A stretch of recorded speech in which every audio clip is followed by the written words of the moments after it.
We're going to set up a collection of boxes, of which we will then do a collection of experimental techniques in oil paints.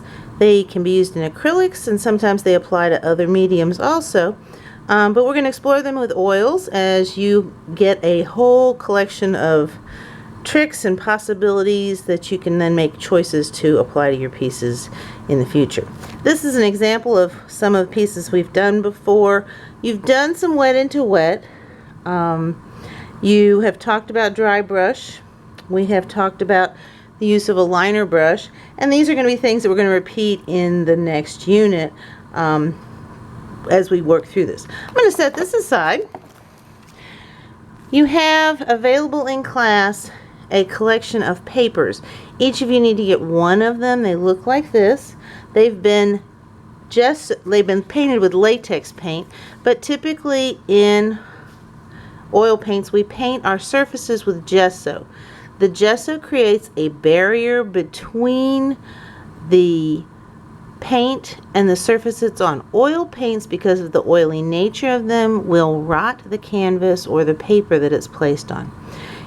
If you paint oil paints on a paper product, it will leach out an oil stain, kind of like you might see on a pizza box.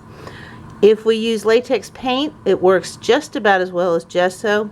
Gesso is used in a better instance when you are painting over a previously painted oil painting. Gesso will stick to oil paints.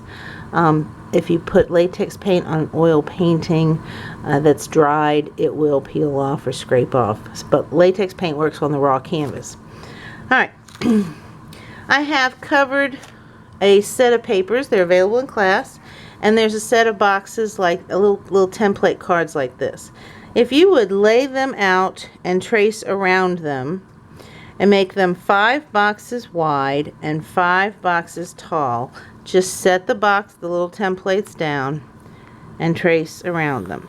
This will give you pretty much what we need. Okay, so you're just going to make a set of 5 by 5 boxes by tracing around one of these little cardboard templates that are available in the class. Alright, so you work your way through that. Some of the boxes are going to have some additional markings. The third box down in the first on the box on the third row gets a split in it. The first box gets a split in it this way.